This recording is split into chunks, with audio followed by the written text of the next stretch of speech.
पहले प्रयास में यूपीएससी में सफलता, रंजीत कुमार ने हासिल की 440वीं रैंक। जिले के अरियरी प्रखंड अंतर्गत चोट दरगाह पंचायत के फतेहपुर गांव निवासी अर्जुन यादव के पुत्र रंजीत कुमार ने संघ लोक सेवा आयोग यूपीएससी की परीक्षा में 440वीं रैंक प्राप्त कर जिले का नाम रोशन किया। रंजीत ने अपने पहले ही प्रयास में यह सफलता हासिल कर परिवार और गांव में खुशी की लहर पैदा कर दी है।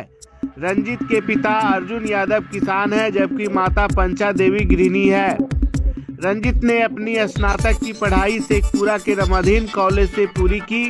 इसके बाद उन्होंने भागलपुर से स्नातकोत्तर की पढ़ाई की। उन्होंने बताया कि वे पहले बीपीएससी की तैयारी कर रहे थे। इसी दौरान वे दिल्ली के मुखर्जी नगर में रहकर एक शिक्षण संस्थान से यूपीएससी की तैयारी करने लगे और पहले ही प्रयास में सफलता प्राप्त की। रंजीत ने बताया कि रिजल्ट आने के बाद उनके नाम में को लेकर थोड़ा संशय हो गया था, क्योंकि सूची में रंजीत की जगह रंजीता लिखा हुआ था।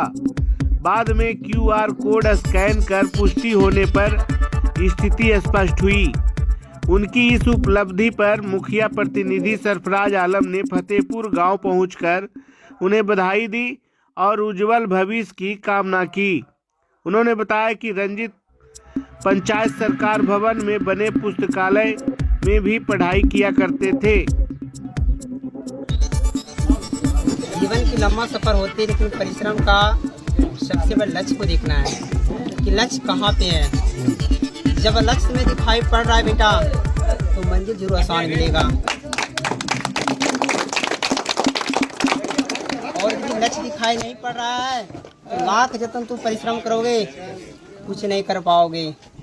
चाहे मम्मी हो, चाहे पापा हो, चाहे गुरु हो, चाहे मार्गदर्शक हो, जब तक तुम्हारा सोच नहीं बदलेगा मंजिल को उखाड़ना है, मंजिल को लेना है, मंजिल को लेना है, भगवान से कह देना कि प्रभु आप किस्मत लिख नहीं सकते हैं, किस्मत मैं खुद लिखूंगा। इतना मेहनत कर दो बेटा, इतना मेहनत कर दो बेटा, इतना मेहनत कर दो कि किस्मत भी बोल उठे कि मैंने देर कर दी तो तुम्हारा ही था।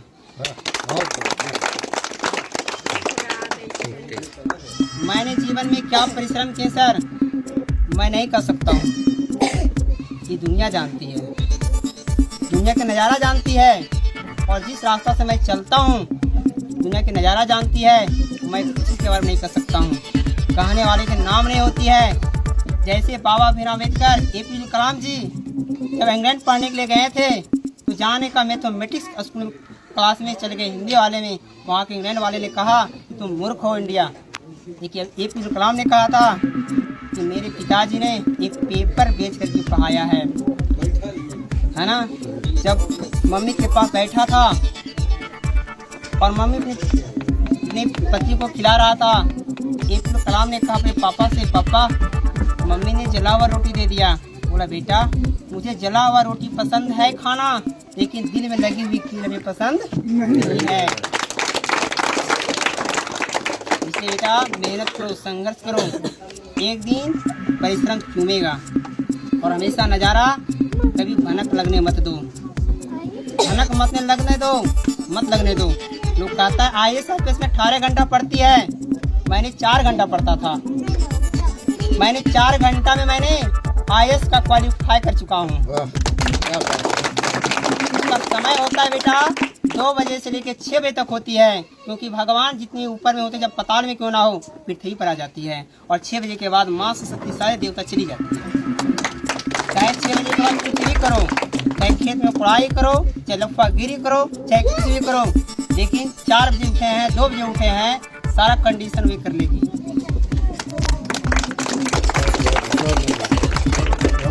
और मैं यहाँ पर जब आए थे दिल्ली से तो मुझे नकारात्मक शक लगा था, लेकिन पता चला कि आज मेरे क्षेत्र में लाइब्रेरी खुला है। सबसे पहले मैंने कोयंदा गया सस्ता। जैसे मैं वहाँ गया, मैं सिंपल ड्रेस में गया, एक आवारा कुत्ता की तरह गया, क्योंकि विद्यार्थी कुत्ता होता है। जब एग्जाम देने जाता तो प्लेटफार्म के नीचे बैठकर खाना पड़ता है, मच्छी लगी होती, कोई डेरा नहीं मिलती है। जब मैंने इनके पास गया, जैसे सुना तुरंत कॉल किया बेचारा, और जब कॉल किया मैंने उसी दिन सपना देखा, ऐसा इंसान पृथ्वी पर पहली बार आ चुकी है। आज आ गया मेरा APJ कलाम जी का याद आ गया। जो मुसलमान भाई होते हुए भी मेरे देश के लिए शान क्या था, आज APJ कलाम जी खुद यहाँ आ गए। मैंने वहाँ जाकर के पूरा रिवीजन किया, बच्चे को बताया, बोला क्या चीज़ की तैयारी करता हूँ। मैंने बोला कि TR4 चीज़ की तैयारी करता हूँ। क्योंकि पहले मतलब भनक मतलब लगने मत दो, भनक लग जाएगी तो मक्खी तुम्हें क्या है घाव को खा जाएगी। इसलिए सोच विचार रखो, नीचे मंजिल जरूर मिलेगी। और इस बात से ज़्यादा बोलने का सर तुम्हें गलती बस है इसके लिए। नहीं बहुत तुम नहीं जानते हो, कोयना में मैं पढ़ा हूँ, मानिक सर से पढ़ा हूँ, मनोज सर से पढ़ा हूँ, श्री राम सर से पढ़ा हूँ। मैं यहाँ के सब औलाद हूँ, बच्चा हूँ। मैं कोयना गांव का बच्चा हूँ। मैं फतेहपुर का नहीं, मैंने सारा चीज़ वहीं सीखा। जब साथी लोग पढ़ने जाते थे, लोग छोड़ देते थे। पढ़ाई में कोई दोस्ती नहीं होती है, कोई सहेली नहीं होती है, हमेशा परिश्रम का मंजिल को छूना है। दोस्ती करना है तो अपनी किताब से करो, लड़की को पटाना तो किताब को पटा लो, तुम्हारे वही मंजिल छूनेगा। लेकिन बच्चे पढ़ने जाते हैं, लोग नकारात्मक फैल जाते हैं। बेटा फैलो नहीं, किताब में नकारात्मक फैला दिखाओ ना हमको। आज सभी के सामने बोलने का हिम्मत होगा और लोग तुम्हें आदर से सिर झुकाएगा। इसलिए जब कोयना से मैं वहाँ से सीट फुल हो गया, मैंने नमस्कार करके गया और सीधे यहाँ पे सबताज, मैं तो नाम नहीं जानते थे लेकिन कैसे संपर्क